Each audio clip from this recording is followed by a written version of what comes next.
Okay, welcome to Chemistry in the Earth System. This is our second lab of the year, and we're going to be testing accuracy out.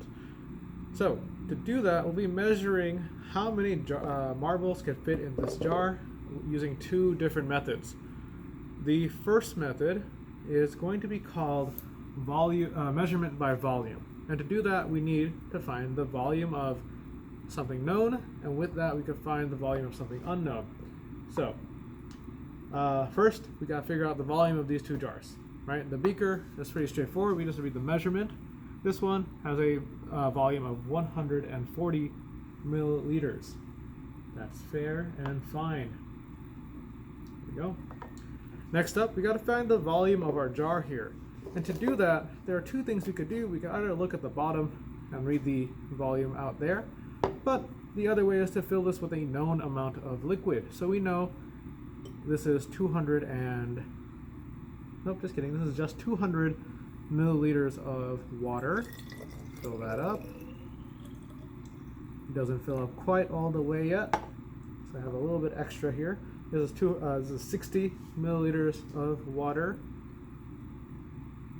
Fill that one up, and there we go. So, 260 milliliters of water fills up our jar. So our volume here is 260. Let's go ahead and empty this out.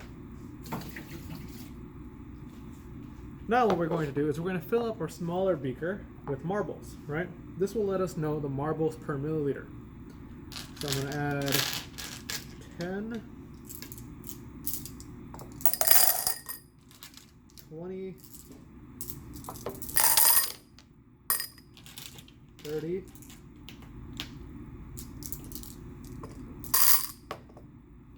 40,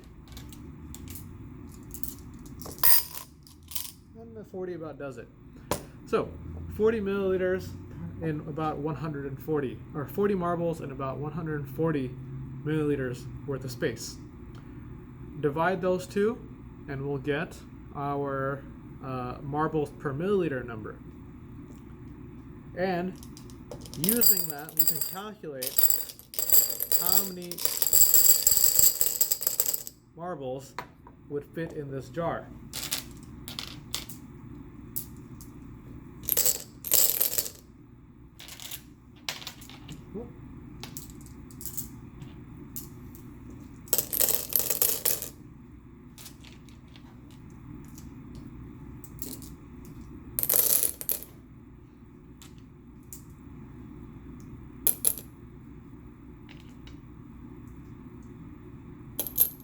Nope, too much. There you go. Okay, so we've got our marbles in the jar, and I'm just going to tell you how many I managed to fit in here. I managed to fit 71 marbles into this jar. And so using our marbles per milliliter, we should have been able to predict that there are 71 marbles in this jar.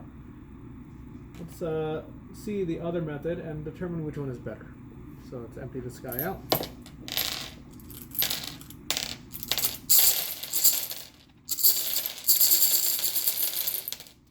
My other option for this lab was going to be using quarters.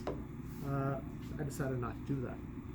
So for the second form of measurement, what we're going to do is something called volume by mass. And so to do that, we need the mass of our glass jar, which is 82.1 in this case. We're going to fill this up with marbles, the same amount, 40. 5, 10, 6, 8, 10. There's 10. Let's do 40. 6, 8, 10, 20, 3, 6, 10, 30,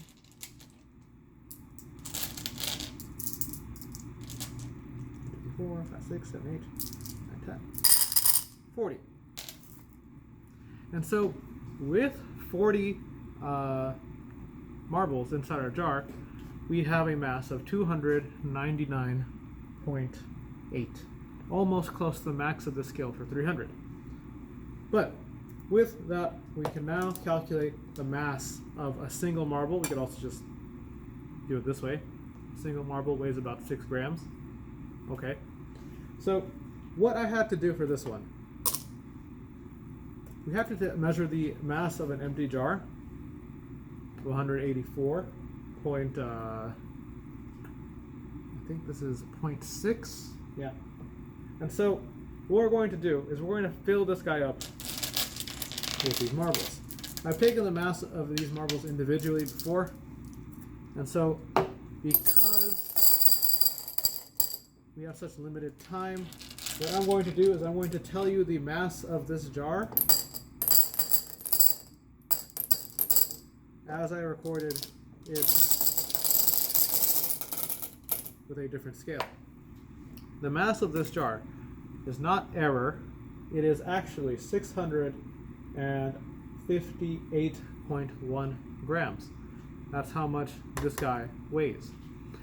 So 658 grams, or 0.1 grams, is our mass of the jar with the marbles. Subtract the two values, right? So the mass of the jar with marbles minus the mass of the jar without marbles to figure out how many marbles you have, right? So you'll end up with two numbers here, and that should be equivalent. I haven't changed the number of marbles here. This is 71 marbles, but one of them will provide a more accurate answer. Inside our notebook, we will go through and check our percent accuracy, and Mr. Azad in your Zoom session will lead you right through that. So this has been Mr. Azad in the chemistry classroom. Hope you had a informative video. Hope you guys were able to understand me, and I'll see you in class. Bye bye.